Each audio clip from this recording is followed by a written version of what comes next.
It was Hafsa's turn to sleep with the Prophet. Her maid Maria Kubtia was also in her room when Prophet walked in. Maria was a gift from the king of Alexandria for Prophet Muhammad. She was a very attractive and voluptuous young teenager. She aroused carnal desires in any man who looked at her. Then our Prophet was not any man, he was endowed with 30-man libido by Allah. Bukhari, Volume 1, Book 5, Number 268, narrated Qatada, Prophet was given the sexual strength of 30 men. Hafsa, your dad is looking for you in his house. Oh, okay Rasulullah, I'll come to him. To be alone with Maria, Prophet sent Hafsa to her dad's house with a phony excuse that Umar wanted to see her.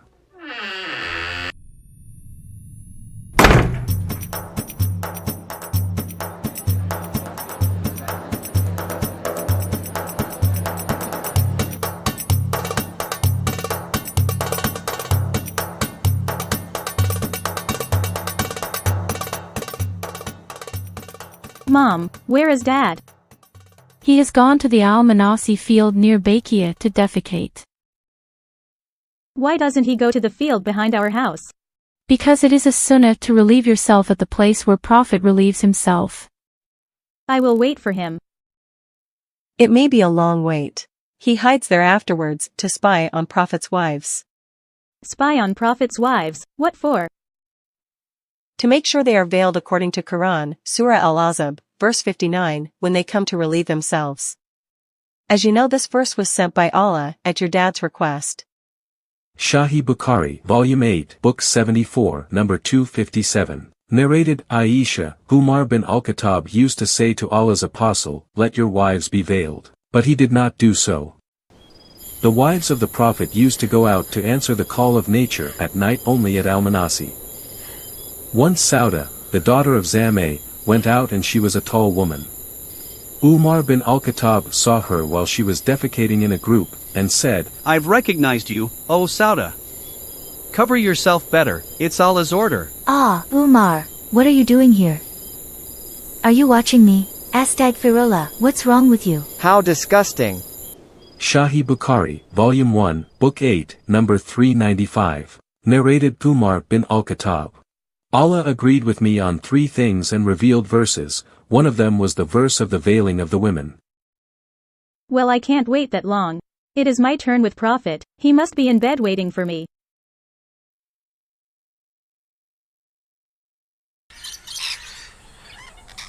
Prophet in bed, but not waiting.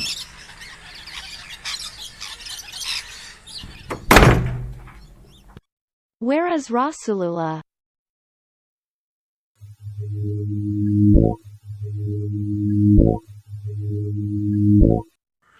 Ah, Maria, Maria.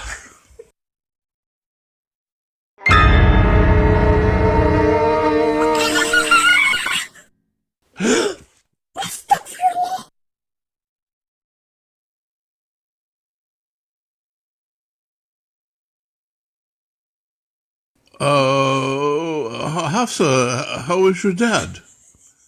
Rasulullah, you lied and deceived me to screw my maid?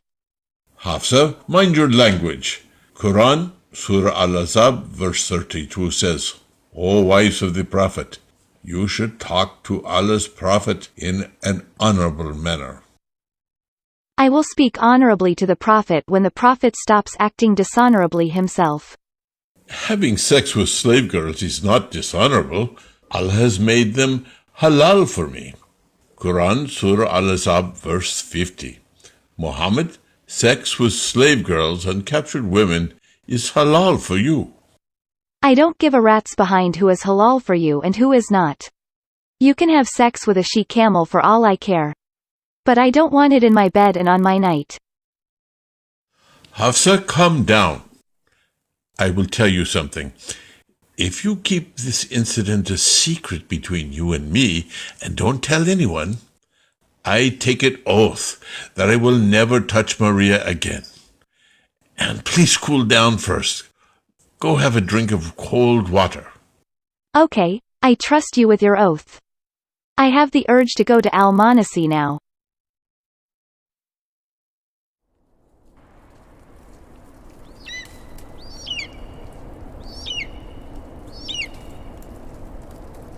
The revelation of Quran, Surah at-Tarim, verse 1 and 2.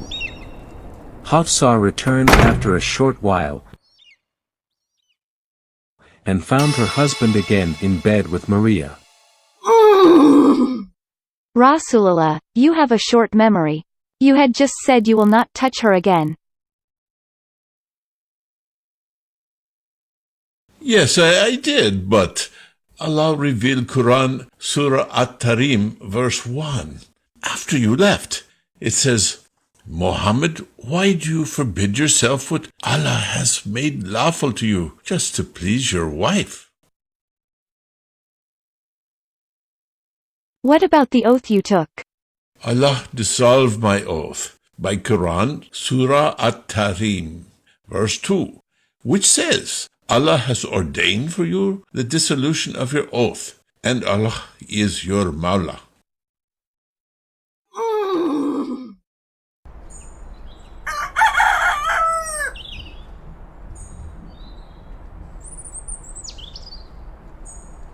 Next morning when Prophet returned from Fajr prayer, his wives gave him dirty looks and a silent treatment instead of happily greeting him like every day. Good morning, O Aisha. Hi, Juwaria. Hello, my love Zainab. As smart as our Prophet was, he knew right away that Hafsah had ratted and had divulged last night's incident to all other wives, who incidentally hated Maria for her beauty and Prophet's fondness for her.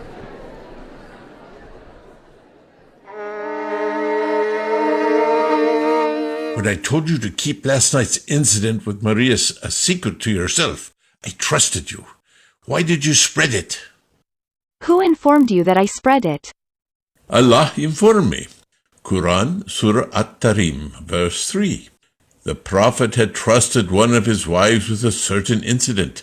Then she spread it, and Allah let him know about it. He then told his wife. She asked him, who informed you of this? He said, I was informed by Allah, all-knowing, all-aware. Hafsah started trembling with fear. She had no idea Allah spied for the Prophet, and tattletaled to him his wives' private talks and gossips.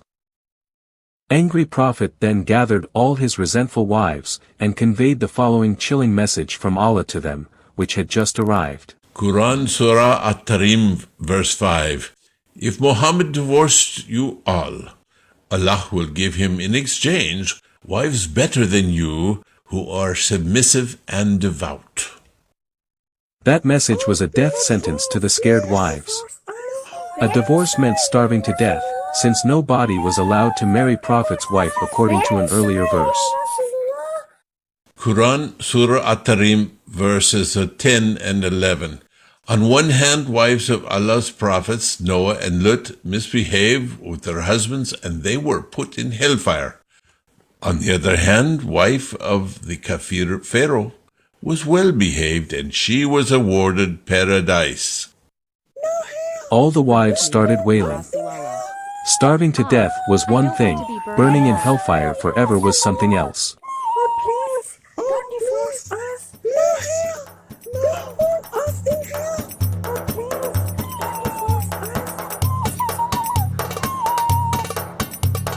Okay, I have pity on you all. After all, I'm a merciful prophet. I will just apply the Quran Surah An-Nisa, verse 34, abstaining from sex with all of you for a month as a disciplinary action. But the reason why the Holy Prophet decided not to visit all of his wives for a month was because he intended to spend a full 1 month to sleep exclusively with Maria alone.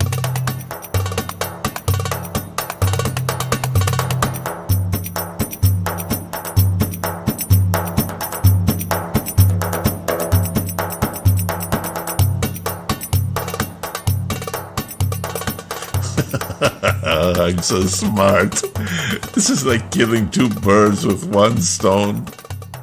Shahi Bukhari, Volume 3, Book 43, number 648. The Prophet did not go to his wives because of the secret which Hafsa had disclosed to Aisha, and he said that he would not go to his wives for 1 month, as he was angry with them, when Allah admonished him for his oath that he would not approach Maria. Allah also decided to pitch in the misery of Prophet's wives by making Maria pregnant with a baby boy, named Ibrahim. This was something Prophet Muhammad desired most and which could not be delivered by any of the 9 resident wives. Oh, Allah bless me so much.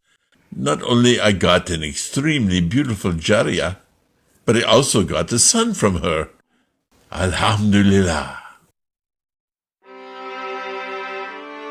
But unfortunately, Ibrahim died when he was 2 years old,